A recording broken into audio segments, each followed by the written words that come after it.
Salut les potos, bienvenue dans l'atelier de JCN en français pour une nouvelle vidéo. Comme vous pouvez le remarquer devant moi, c'est la scène à laquelle on assiste quotidiennement dans tous les shops de vélo et on peut très vite se perdre à travers tous les produits qui existent aujourd'hui pour entretenir nos machines. Sinon, on entend souvent aussi « Oh, tu fais toi la WD-40 » et après 1000 km, « Oh, pourquoi je dois déjà changer ma chaîne ?» Et voilà, et donc on va voir dans cette vidéo aujourd'hui quel produit utiliser pour quel usage pour éviter de se retrouver dans cette situation. C'est parti. Commençons par un premier cliché, le dégraissant n'est pas forcément un lubrifiant. C'est pourquoi il va falloir deux produits différents. Le premier étant à destination de lavage, on va dire, de votre transmission, et pas que d'ailleurs, le dégraissant, comme son nom l'indique, va retirer tout le gras qu'il peut y avoir autour d'une transmission de roulement en fonction de ce que vous voulez nettoyer. Le plus fréquent étant évidemment la chaîne, la cassette et le dérailleur que l'on vous conseille de nettoyer quasi après chaque sortie si possible. Et bien lorsque vous avez à choisir un bon dégraissant, évidemment, il y a là aussi tout un tas de références.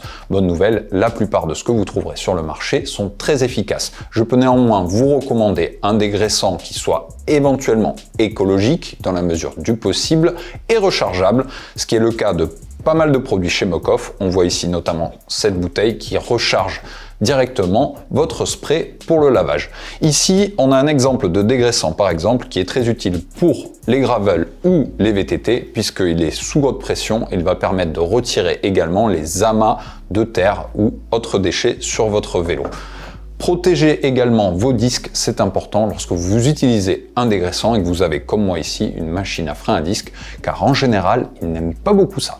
Puisqu'on a dit qu'un dégraissant n'était pas forcément lubrifiant, eh bien on passe de l'autre côté de la chaîne aux lubrifiants. Eux sont là en revanche pour protéger en général là aussi votre transmission après un lavage. Le lubrifiant est là aussi pour fluidifier celle-ci pour que le frottement entre la chaîne et la cassette ou les plateaux se fasse le plus tranquillement possible et le moins de déperdition d'énergie également pour nos amateurs de gains marginaux.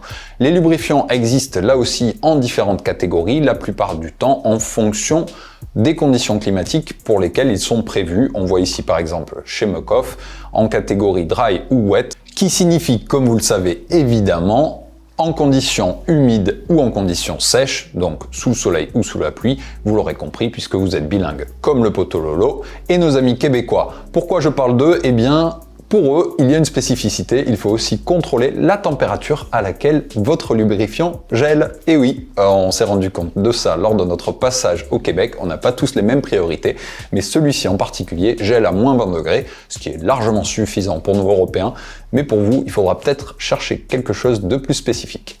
N'allez surtout pas dire à un Breton et à un Italien que le beurre et l'huile d'olive ont le même goût à la cuisson. Eh bien, la graisse et un lubrifiant standard, c'est la même chose. S'ils peuvent avoir la même fonction, à savoir protéger de la corrosion, c'est pas la même chose. Et oui, souvent la graisse, évidemment, a une viscosité supérieure à celle du lubrifiant qui, lui, la plupart du temps, est liquide et elle va avoir tendance à rester plus longtemps et c'est pour ça qu'on va l'utiliser sur des parties qui sont peu accessibles sur votre machine, à savoir l'axe de pédalier, la direction, les roulements, bref, toutes les parties qui nécessitent d'être protégées des agressions extérieures et notamment de l'humidité, le but de la graisse va être d'étanchéifier.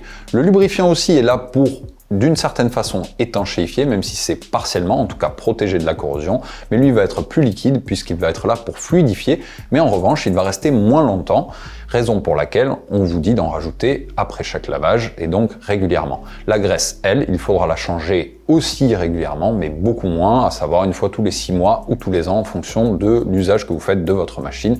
Quand on parle de lubrifiant, c'est plutôt tous les jours, voire toutes les semaines. Donc vous l'aurez compris, pas la même viscosité et pas tout à fait le même usage. On passe à celui-ci, le nettoyant disque. Je vous ai dit un peu plus tôt dans la vidéo que les disques, comme les roulements d'ailleurs, n'aiment pas beaucoup les dégraissants. Et oui, c'est pour ça qu'il faut les protéger. Mais de façon générale, ils n'aiment pas grand-chose. On dit d'un disque qu'il faut essayer de le préserver au maximum pour qu'il ne soit pas contaminé afin d'éviter les bruits ou pire, qu'il perde de son efficacité. Raison pour laquelle on vous recommande de le protéger lorsque vous faites un lavage de votre machine et si vous devez le nettoyer, d'utiliser un nettoyant disque spécifique. Bonne nouvelle, si vous n'en avez pas à la maison, vous pouvez aussi utiliser de l'alcool domestique, ça fait très bien le boulot. Rappelez-vous néanmoins d'utiliser un chiffon neuf ou bien du papier à usage unique, parce que là aussi, il peut y avoir quelques aspérités, quelques saletés sur un chiffon déjà usagé qui vont venir contaminer votre disque.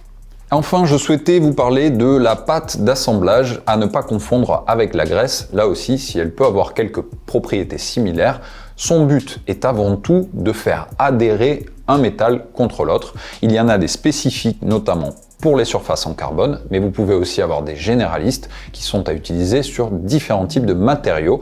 Le but étant évidemment de faire prendre deux métaux l'un contre l'autre, comme souvent la tige de sel contre votre cadre, ou bien la potence avec le cintre, qui sont les grands classiques. Pourquoi l'utiliser? Eh bien tout simplement, vous aurez une meilleure prise au serrage, mais également ça préservera vos matériaux d'un côté comme de l'autre. Le dernier point, que j'appellerai un peu bonus parce qu'il est plus proche du tuto beauté que du produit d'entretien pour le vélo, il s'agit évidemment des produits de lavage pur et dur de celui-ci, avec le grand classique, la bouteille rose chez Mukov, que vous avez déjà vu, qui a un avantage, c'est celui d'être relativement écolo mais surtout rechargeable. Ça vous évite de racheter à chaque fois tout le mécanisme en plastique. Ici, j'ai envie de dire, faites-vous plaisir, la plupart des produits sont équivalents au moins d'un point de vue de l'efficacité, pourquoi pas du coup chercher les plus écologiques. Vous allez néanmoins, si vous êtes parmi les plus maniaques au lavage, avoir droit à des produits plus spécifiques pour la finition.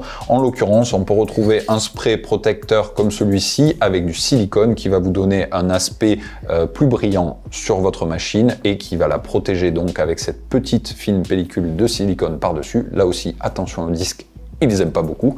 Et vous avez également à l'opposé celui-ci, si vous avez une machine avec une peinture mate ou que vous souhaitez lui donner un aspect matifié, mais là on rentre vraiment dans les détails. En tout cas, sachez que ça existe et que si vous voulez vraiment avoir un vélo qui ressort comme neuf, eh bien ça peut être l'occasion d'investir au moins une fois dans l'année.